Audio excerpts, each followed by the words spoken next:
city agencies, they have until Friday to submit their budget cuts to the mayor's office. Mayor Adams asking agencies now to cut between 3 and 4% from their budgets for the next fiscal year, which begins in July. So this is the third round of cuts that Mayor Adams is asking agencies to make, and it's also the largest. So joining us this morning to discuss the impact these cuts would have on New Yorkers is New York City Council Finance Chairman Justin Brannan. So good morning, Councilman. Good morning, guys. Thanks good to see you. Good morning. Okay, so let's think about this. 3 or 4%. It doesn't sound like a lot, but when you think about some of the budgets, $40 billion education budget. Sure. It is a lot. It is a lot, and a lot of these agencies are already cut to the bone.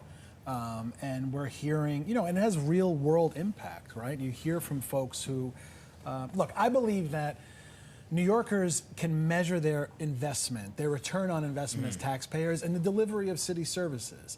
And you're hearing from folks that they're not getting what they need. And if we're cutting these agencies even more, it's only going to get worse.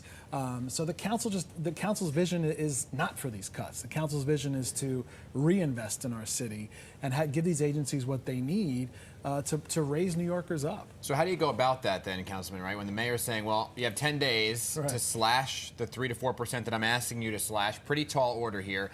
Are you guys at odds with one another about how to move forward? Sure. I mean, look, we have, look, I think at the end of the day, we both want to get to the same place. I think it's a matter of how you get there. Yeah. The council has laid out a vision that, look, resilience doesn't happen on its own, right? New York's economy has proven to be very durable. A lot of people doubted it, but it's shown its durability. We've recovered almost 99% of the jobs that we lost before COVID. So New York's economy is strong. The city council has shown that there's about $5 billion in tax revenue that's there. We've identified over $2 billion that's available right now. We just don't think these cuts are necessary at this time, and our vision shows that. Our vision is about reinvesting in the city and not gutting these agencies. So is the migrant influx, is that affecting the... I mean, absolutely, right? The city's compassion is limitless. Our resources are not. Yeah. We desperately need help from Albany and from the federal government to cover those asylee costs. So that's obviously a big concern. So are you not going to vote on the budget? No, I mean we've got to pass the budget, right? Our job is to pass the budget, but So let me ask you this. So the mayor is saying one thing, you guys are saying another. And you also think there should be some tweaks to the budget, absolutely. Right? And this is a whole thing. It's negotiations. Right, it could get lost in translation. People could just hear the noise. What are the tweaks?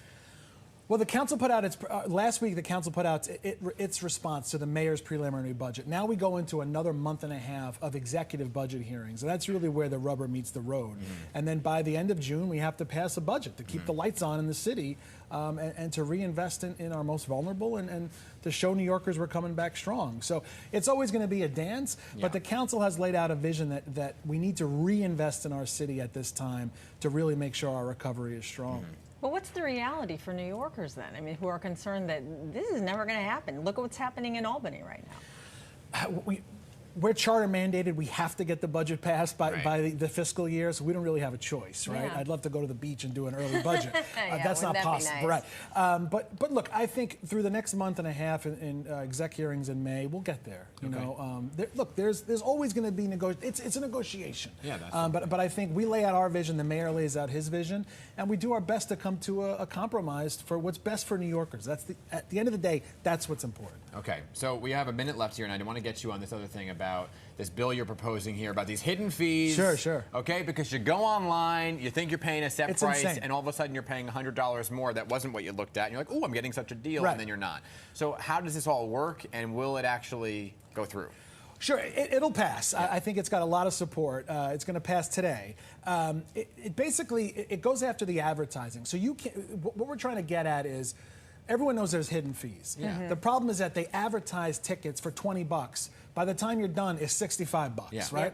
We're saying that you can't advertise tickets. It has to be advertised at the all-in price. So don't tell me it's $20. Now you get me in the door at $20, and the next thing you know, my kids are screaming in the other room, I want to go to the game, and you got me over a barrel for $300. Right. So this would say the advertising for ticket companies would have to be for the all-in price. So if it's $20 all in with including fees, then you can advertise it as $20 tickets. So Justin Brannan's logging on, right? He types in Taylor Swift because you're a big Swiftie. Huge. And and it pops up ticket for whatever day, $125, and that's it. Got to be all in. You all in. go to the cart, that's it. It's $125. That's it. Okay. Because you already have the point of sale, so you already have where it lists the fees. So the fees aren't hidden anymore. They're there. They're listed.